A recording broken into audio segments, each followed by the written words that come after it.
Hey there you guys, welcome back. Today we're going to be talking about poinsettias, a holiday favorite.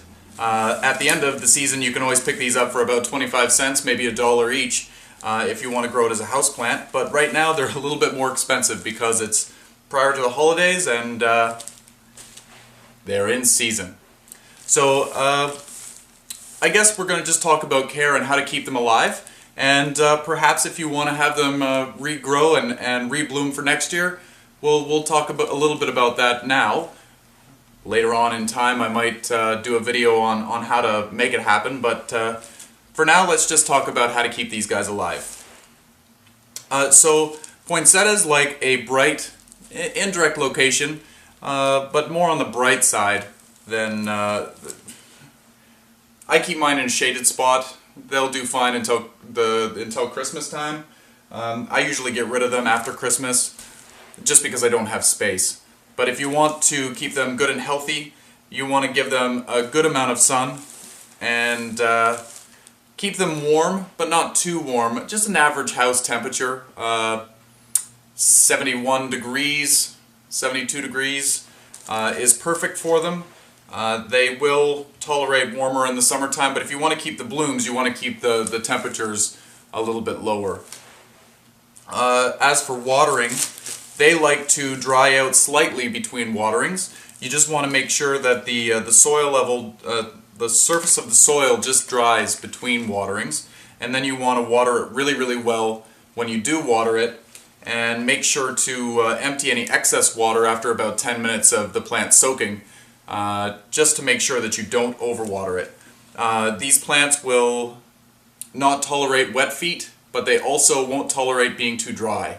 So they need to be kept at that happy medium between the two, and sometimes that could be a little bit tricky. But just remember to dump out any excess water after you finish watering. You don't want that standing around. And to make that easier, usually your plant will come in a decorative paper. A lot of people will leave this on the plant so they can stick it on their table or as a centerpiece or wherever they end up placing it, on their stairs.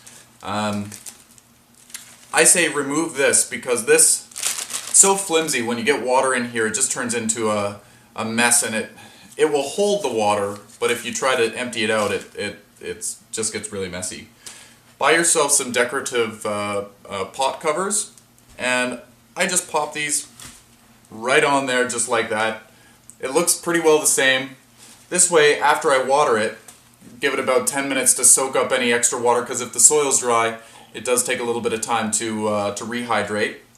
Then, after about 10 minutes, like I said, you're going to just take it out, dump out the water, the excess, then place your plant back where it's supposed to go. As easy as that.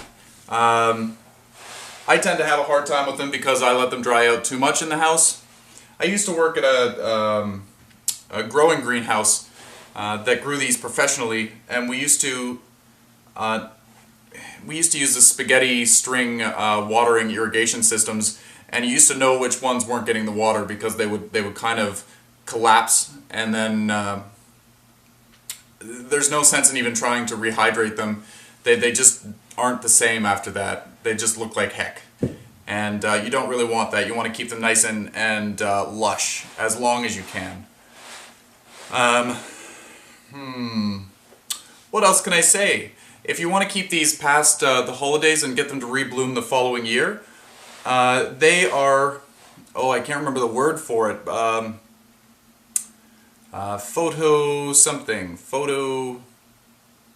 Anyway, what I'm trying to say is they are prompted into bloom by light level changes. So you'll grow this after the holidays. It'll look beautiful if you give it enough water and sun during this period. The bracts, the colored leaves, will stay for a very long time. It can even last into the spring, having these beautiful blooms on here. So grow it through as a normal house plant, and then maybe in August, September area, you want to start limiting the light that you give it. You want to give it a good strong light for about 8 hours a day, and then you want to take the plant and put it somewhere where it's in complete darkness for 16 hours a day. So between when you leave for work pull it out and put it in a nice sunny spot. When you get home from work, take it and put it in a closet, or if you have a big enough cardboard box to put over top, just make sure that there's absolutely no light penetrating it, and giving it a few months, and you'll notice that the colored leaves, the bracts, will start forming, and then you'll get the blooms and it'll look like a regular poinsettia. Some of us are lucky and they get that natural day length change. Here in Canada we get, I guess during the winter time we get that 8-hour day, 16-hour night sort of deal.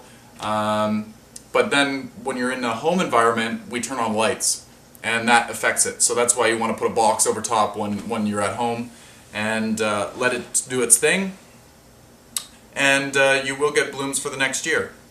Anyway, if there's any questions that I didn't cover, and I'm sure I didn't cover a lot of things, and I apologize for that. If you have any questions, please leave them down in the comments, and I'll be sure to get back to you with some answers. And yeah, happy growing with your poinsettias. And please like and subscribe to my channel, and let's grow together.